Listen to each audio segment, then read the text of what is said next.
merasa bersalah sekarang. Kamu sama sekali tidak bisa memegang janji. Sama saja kamu itu pengkhianat. Aku tidak begitu. Ini tidak kuinginkan. Kita ini sahabat, Aldi. Teman seharusnya bisa saling mengerti. Bukannya berkelahi begini. Mehan, tunggu! Kamu boleh aja pergi. Tapi bagaimanapun caranya, aku akan terus membawa Najwa balik ke Jakarta.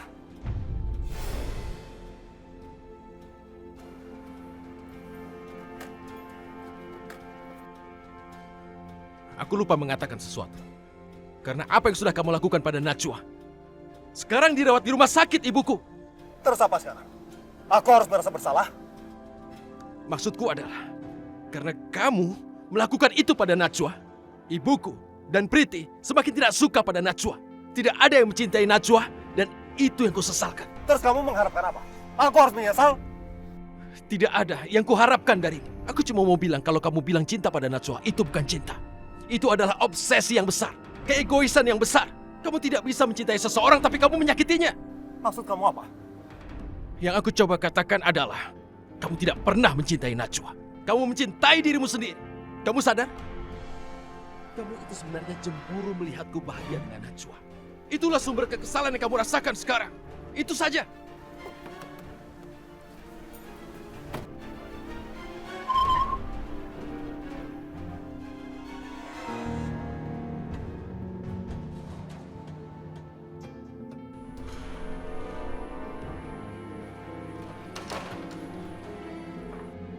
Bagaimana ibu saya, dokter? Tekanan perasaan pasien yang cukup tinggi membuat Ibu Priyanka mengalami tekanan jantung.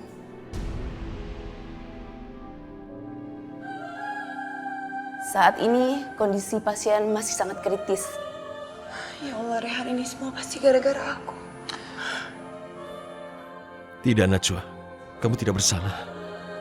Oke, dokter tolong bantu ibu saya memulihkan kondisinya lagi. Baiklah Tuan, saya akan melaksanakan tugas saya semaksimal mungkin dan sebaik mungkin.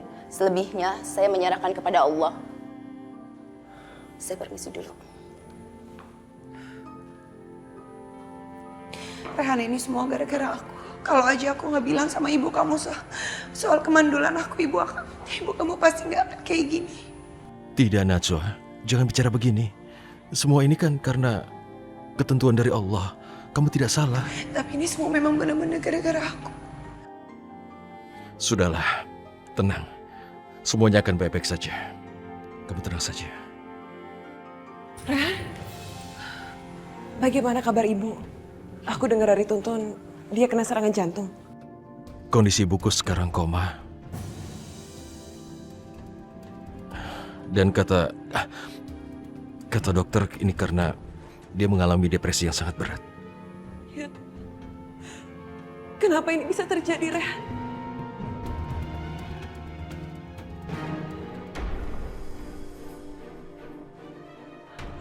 Aku yakin pasti ibu merasa sangat tertekan. Atau dia mendengar berita yang sangat buruk. Kasihan sekali ibu, Re.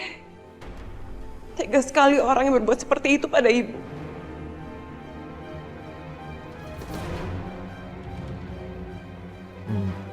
Priti, aku harus bicara dengan Najwa sebentar. Bisa kamu menjaga ibuku? Iya, aku pasti akan jaga ibu. Aku akan tetap tinggal di sini. Terima kasih, Priti. Ayo, Najwa.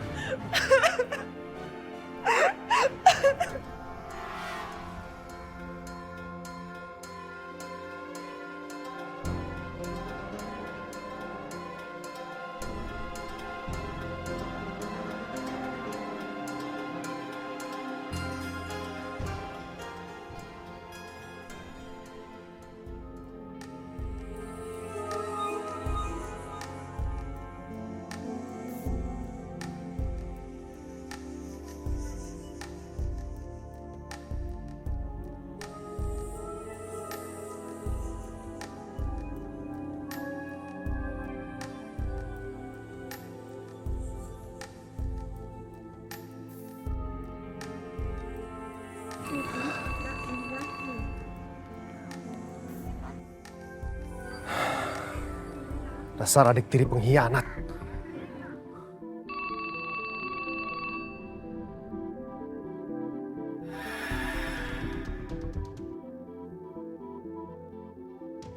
Dion, jangan kamu pikir aku sedih karena kamu udah bergabung dengan Yoga Company.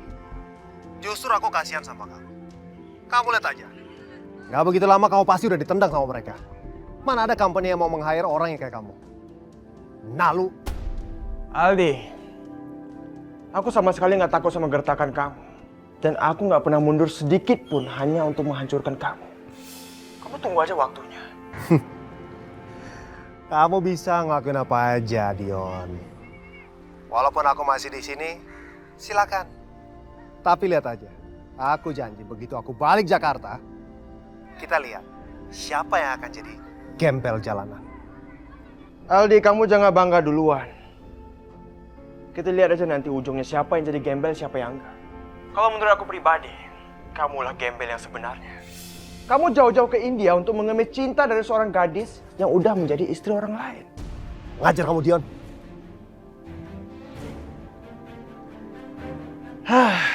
Kenapa sih? Nggak ada satupun orang yang bisa lihat kenyataan kalau aku ini orang hebat. Dan Aldi, dia hanya seorang gembel yang menjadi budak cinta.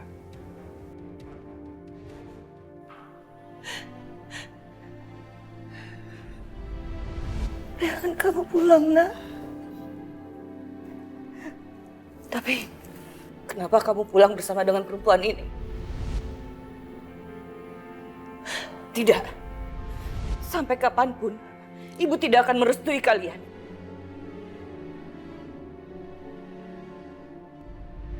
Bawa pergi perempuan ini dari kamar ibu, Rehan.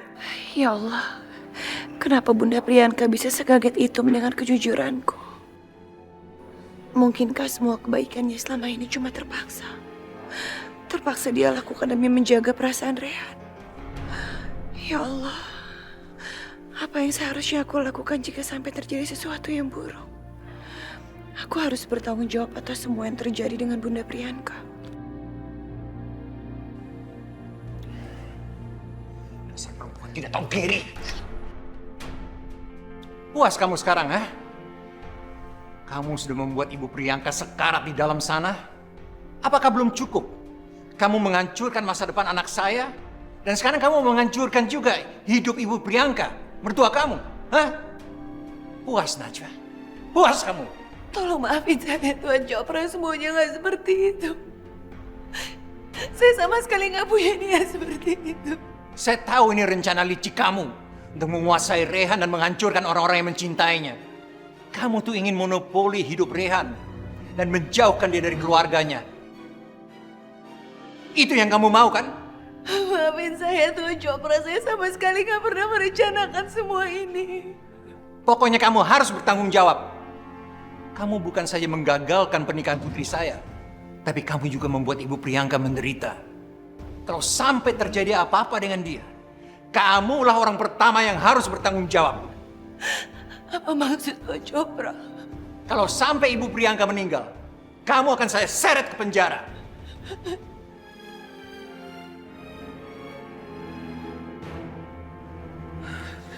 Sudahlah, Pak. Jangan hukum Najwa seperti ini. Kasihan dia. Apalagi Najwa sedang bersedih. Dia sangat terpukul. Karena pada akhirnya Ibu Priyanka tahu dia tidak bisa memberikan keturunan untuk Rehan. Ini pukulan yang berat untuk setiap perempuan yang mengalaminya. Kalau dia perempuan yang tahu diri, seharusnya dia pergi dari India dan membiarkan kamu menikah dengan Rehan. Keluarga pasien Ibu Priyanka? Ya. Bagaimana perkembangan Ibu Priyanka, dokter?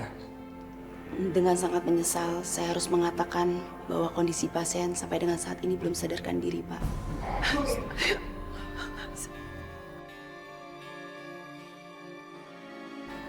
Akibat tekanan darah yang menyumbat ke otaknya, sampai saat ini pasien masih dalam keadaan koma. Kalau gitu, saya permisi dulu.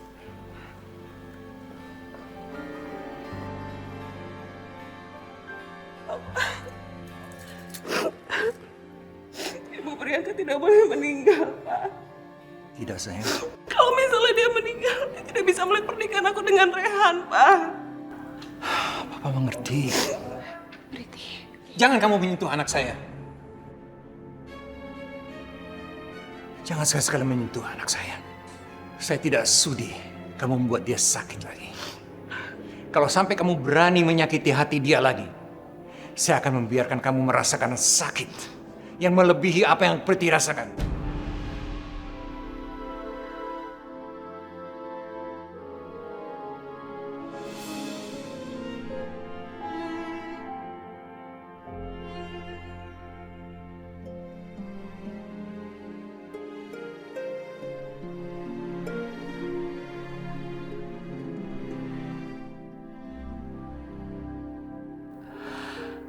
Aku mohon pertolonganmu kepada hamba-Mu ya Allah, pemilik arsy yang maha besar.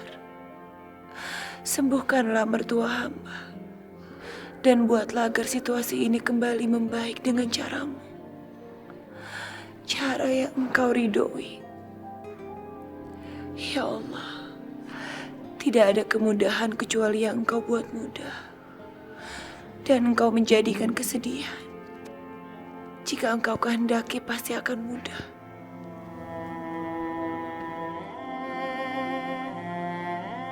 Jika Engkau menetapkan aku kehilangan kesempatan untuk memiliki anak, aku ikhlas. Asal aku tidak kehilangan kesempatan untuk membahagiakan mertuaku. Aku ingin berbakti kepada Bunda Priyanka dan membuatnya bahagia. Karena aku tahu kebahagiaan ibunya adalah kebahagiaan suamiku. Bismillahirrahmanirrahim. Ya Allah, tolong jangan pisahkan aku dengan orang yang kucintai.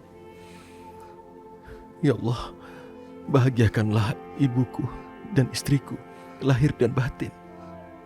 Ya Allah, aku mohon bantuan agar mereka selalu baik-baik saja. Kamu kenapa, Rehan? Ya, aku begini karena aku merasa buruk dan aku merasa tidak membahagiakan istriku. Aku tidak sanggup membuat istriku bahagia. Kamu gak boleh bilang kayak gitu. Justru ini semua terjadi karena salah aku. Seharusnya aku gak perlu mengatakan hal itu sama ibu kamu. Tidak, Najwa, bukan salah kamu. Itu adalah kenyataan. Dan aku pikir seharusnya ibuku itu bisa menerima apa kenyataannya.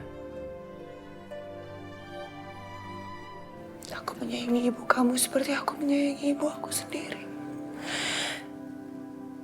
Tapi aku udah gagal menjadi menantu yang bisa dibanggakan untuk ibu kamu.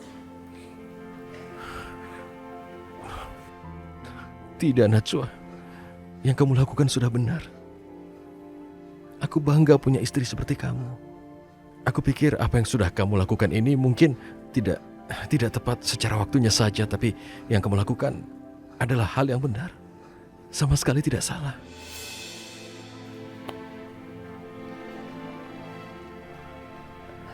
Aku benar-benar merasa bersalah sama ibu kamu. Tidak, Najwa. Kamu tidak salah. Percayalah padaku. Yang kamu lakukan itu benar. Tuhan pun mengetahuinya, Najwa. Ya Allah, aku mohon jangan kau pisahkan kami.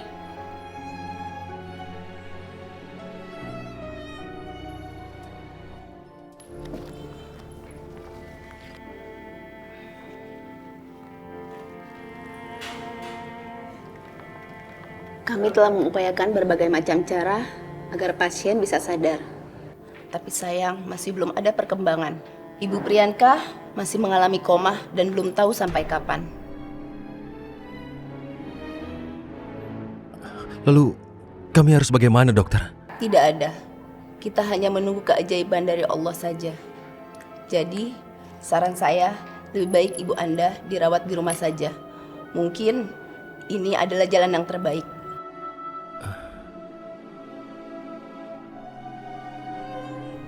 Saya yakin di bawah alam sadar Ibu Priyanka masih bisa merasakan kenyamanan bila berada di tengah-tengah orang yang mencintainya. Tapi bagaimana dengan fasilitas kesehatannya? Apa tidak dibutuhkan? Jangan khawatir, kita bisa membawa semua peralatan medis ke rumah untuk menunjang perawatan Ibu Priyanka di sana. Termasuk suster yang akan merawat dan mengontrol pasien di rumah. Selanjutnya, dokter akan datang mengunjungi untuk melakukan check up. Bagaimana? Iya, saya pikir yang dikatakan dokter benar. Saya dan istri saya akan mengurusnya. Oke. Terima kasih dokter. Ya Allah, semoga tidak terjadi apa-apa. Aku mohon ya Rob, sembuhkanlah ibu mertuaku. Angkatlah semua penderitaannya, ya Allah.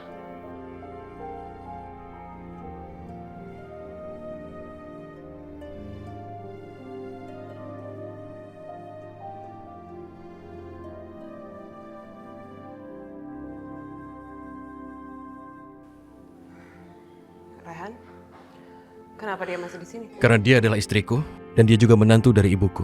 Karena ibuku sedang sakit, jadi istrikulah yang akan mengurusnya. Rehan, apa kamu tidak sadar? Ibu kamu itu sakit karena Najwa.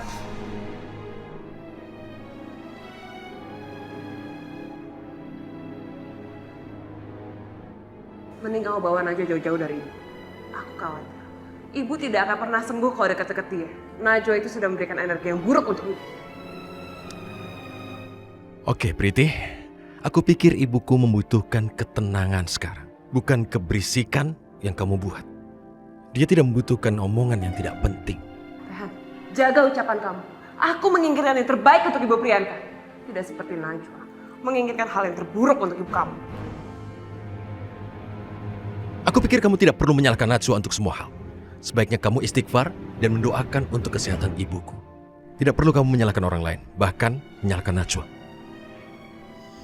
Saya heran, apa sih kelebihan perempuan satu ini? Sehingga membuat banyak laki-laki tergila-gila padanya. Tuan Chopra, sebaiknya Tuan hati-hati kalau bicara soal Najwa. Aku tidak suka dia dijelek-jelekan. Tuan kan tidak tahu seperti apa Najwa.